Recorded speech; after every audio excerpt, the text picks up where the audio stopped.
నమస్తే, welcome to Suman TV. నేను గిరిజ. ద్వాదశ రాశుల వారికి మకర సంక్రమణం తర్వాత అసలు ఏ విధంగా ఉండబోతోంది అంటే ఇప్పటి వరకు కూడా రకరకాల సమస్యలతో బాధపడుతూ ఉండుంటారు. సో మరి ఆ బాధలన్నింటి నుంచి విముక్తి కలగాలి అంటే చక్కటి పరిహారాలు తెలియాలి కదా రాశి పరంగా. మరి ద్వాదశ రాశుల వారికి ఈ నెల 21వ తేదీ నుంచి 31వ తేదీ వరకు మరి ఏ విధంగా ఉండబోతోంది అని తెలియచేయడానికి ఇవాళ మనతో పాటు ఉన్నారు ప్రముఖ జ్యోతిష్య పండితులు బ్రహ్మశ్రీ నందిపట్ల శ్రీహరి శర్మ గురువు గారు. మరి వారి మాటల్లో తెలుసుకునే ప్రయత్నం చేసేద్దాం. గురువుగారు నమస్కారం. వాగర్థావివ సంపృక్తౌ వాగర్థ ప్రతిపత్తయే జగతః పితరౌ వందే పార్వతీ పరమేశ్వరౌ. సదాశివసమారంభాం శంకరాచార్య మధ్యమాం అస్మదాచార్య పర్యంతం వందే గురు పరంపరాం. ఆదిత్యాయ చ సోమాయ మంగళాయ బుధాయ చ గురు శుక్ర శనిభ్యశ్చ రాహవే కేతవే నమః. శృంగేరి జగద్గురు పీఠాధిపతులకి కంచి పీఠాధిపతులకి నమస్కారములు తెలియచేసుకుంటూ కార్యక్రమాన్ని ప్రారంభిద్దాం. గురుగారు, మనకి ఈ నెల 21వ తేదీ నుంచి 31 తేదీ వరకు వృషభ రాశి వారికి ఏ విధంగా ఉండబోతుందంటారు ఈ 11 రోజుల సమయంలో? 21వ తారీఖు నుంచి 31 జనవరి వరకు వృషభ రాశిలో జన్మించినటువంటి వారికి ఏ విధంగా ఉండబోతుందో తెలుసుకున్నందుకు గ్రహ సంచారం తెలుసుకుందాం. రాశిలోనే గురు సంచారం వక్రీకరించి 3వ ఇంట కుజుడు వక్రీకరించి, అలాగే కేతువు 5వ ఇంట, 8వ ఇంట బుధుడు, 9వ ఇంట రవి మరియు 10వ ఇంట శని శుక్రుడు, 11వ ఇంట రాహు. వెరసి చూసుకున్నట్లయితే ప్రధానంగా ఈ యొక్క వృషభ రాశి వారికి ధర్మపరమైనటువంటి ఖర్చులు అనగా ధార్మికమైనటువంటి ఖర్చులు ఉంటాయి. వృధా ఖర్చులు అయితే ఏవీ ఉండవు అని చెప్పుకోవచ్చు. ముఖ్యంగా యోగించే గ్రహాలను గనక మనం చూసుకున్నట్లయితే కుజుడు దిగ్బంధనం పొంది ఉండి అనగా కుజుడు 3వ స్థానంలో స్థితి పొంది ఉండడం, కుజ స్తంభనం, ఈ ప్రభావం వలన ఈ యొక్క 31వ తారీఖు వరకు కూడా సంఘంలో పలుకుబడి కలిగినటువంటి వ్యక్తుల యొక్క పరిచయ ప్రభావం కానీ, లేకపోతే పేరు ప్రతిష్టలు పొందగలిగినటువంటి వ్యక్తులు కానీ, నూతన వ్యక్తుల పరిచయం కానీ, లేకపోతే ఏదేమైనప్పటికీ కూడాను ఒక లాభదాయకమైనటువంటి పరిస్థితులు ఈ 31వ తారీఖు వరకు మీకు గోచరమవుతున్నాయి వృషభ రాశిలో జన్మించినటువంటి వారికి. అయితే ప్రధానంగా ఇక్కడ గమనించాల్సిన ఒక్క అంశం ఏంటంటే, ఈ యొక్క వృషభ రాశిలో జన్మించినటువంటి వారు ఉద్యోగపరమైనటువంటి విధానాల్లో జాగ్రత్తలు పాటించాలి. నిరుద్యోగస్తులు కష్టపడితే తప్ప ఉద్యోగంలో నూతన ఉద్యోగం పొందలేరు. ఆల్రెడీ ఉద్యోగం చేస్తున్న వాళ్ళైతే మీరు ఉద్యోగాన్ని నిలుపుకోవడానికి ఎక్కువగా కష్టపడాల్సినటువంటి పరిస్థితి. అయితే ఇక్కడ విద్యార్థులకి మాత్రం గొప్ప యోగంగా చెప్పవచ్చు. విదేశీ విద్యకు సంబంధించే ప్రయత్నాలన్నీ కూడాను ఈ వృషభ రాశిలో జన్మించినటువంటి వారికి యోగవంతమవుతాయని చెప్పవచ్చు.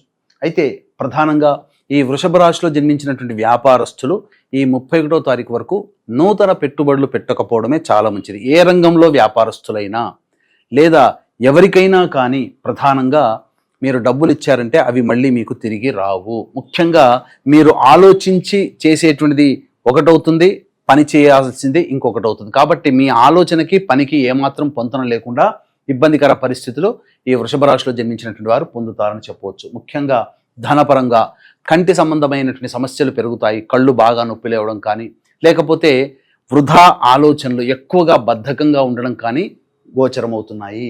ఇక ప్రధానంగా చూసుకున్నట్లయితే రాహు యోగించే గ్రహము, గురువు, కుజుడు, ఈ 3 గ్రహాలు కూడాను సంపూర్ణంగా యోగించబోతున్నాయి.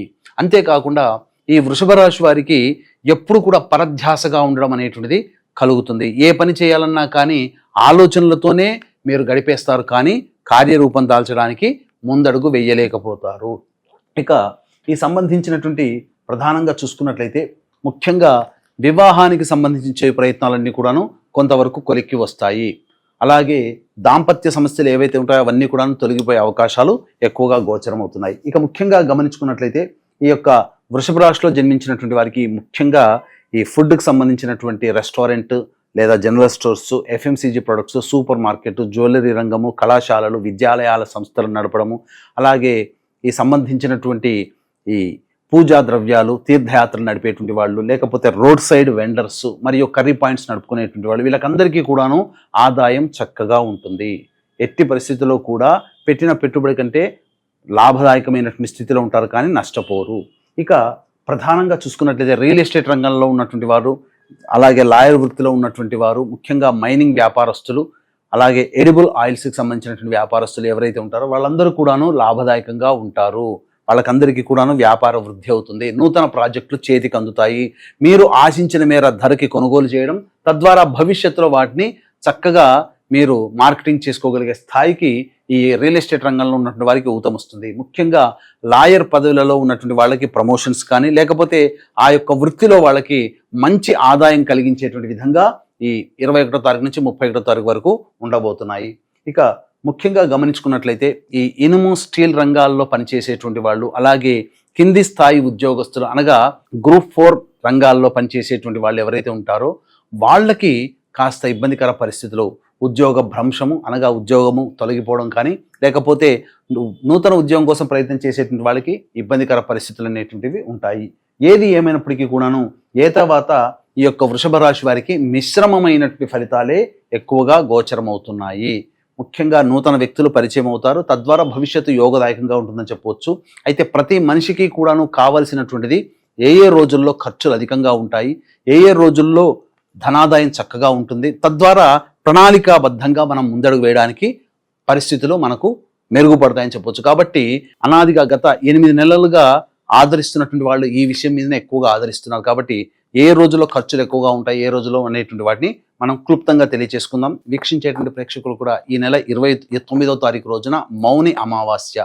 ఈ సందర్భంగా పీఠమాధ్వర్యంలో జాతకరీత్యా కలుగు విద్య, వివాహ, ఉద్యోగ, దాంపత్య, సంతాన, అనారోగ్య సమస్యలకి, ముఖ్యంగా గత జన్మ కర్మదోషాలకి, ముఖ్యంగా శని దోష నివారణకి సంబంధించి దశమహావిద్యలలో ప్రధానంగా వారాహి, బగళాముఖి, ప్రత్యంగిర, ధూమవతి మరియు రాజశ్యామల ఈ 5 రకాల హోమాదులు చక్కగా పర్ హెడ్ 2100కి చేయించడం జరుగుతుంది. అవకాశం ఉన్న వాళ్ళు కార్యక్రమ తదనంతరం కాంటాక్ట్ చేసి మీ గోత్రనామాలు నమోదు చేసుకోవచ్చు.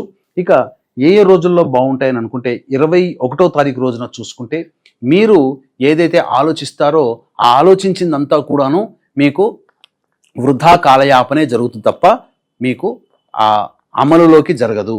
22, 23 తారీఖులో కనుక గమనించుకున్నట్లయితే ధనాదాయం చక్కగా ఉంటుంది, రాని బాకీలు వసూలవుతాయి, అన్ని రకాలైనటువంటి సమస్యలు తీరుతాయి, ప్రశాంతంగా ఆనందంగా గడుపుతారు.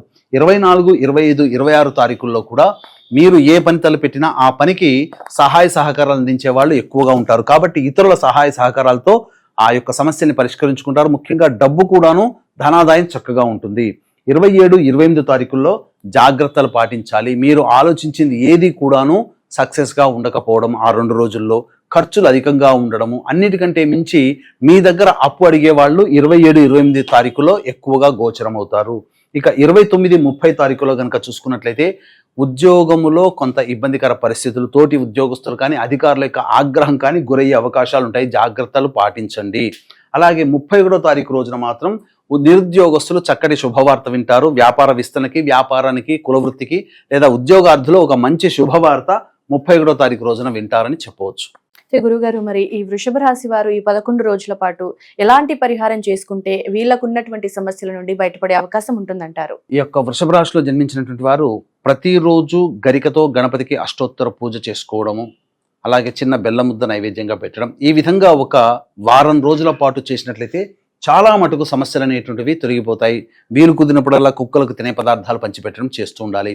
ఇవి చెప్పినవి గోచారరీత్యా ఉండేటువంటి ఫలితాలు. దీనికి విభిన్నంగా మీ యొక్క పరిస్థితులు ఉన్నాయంటే మీ యొక్క జన్మజాతకంలో ఉన్నటువంటి గ్రహస్థితిగతులను బట్టి మీరు దగ్గరలోని మంచి ఉపాసనా పరులైనటువంటి జ్యోతిష్యులను సంప్రదించి వారి సలహాలు, సూచనలు కనుక పాటించినట్లయితే మరింత మెరుగైన జీవితాన్ని పొందుతారని తెలియచేయవచ్చు. ఓకే గురుగారు, సో వృషభ రాశి వారికి సంబంధించి వారు ఎదుర్కోబోయే సమస్యల నుంచి, అలాగే జాగ్రత్త పడాల్సిన విషయాల గురించి, అలాగే చక్కటి పరిహారాన్ని కూడా తెలియజేశారు గురుగారు. ధన్యవాదాలు. సర్వం శ్రీ ఉమామహేశ్వర పరబ్రహ్మార్పణమస్తు.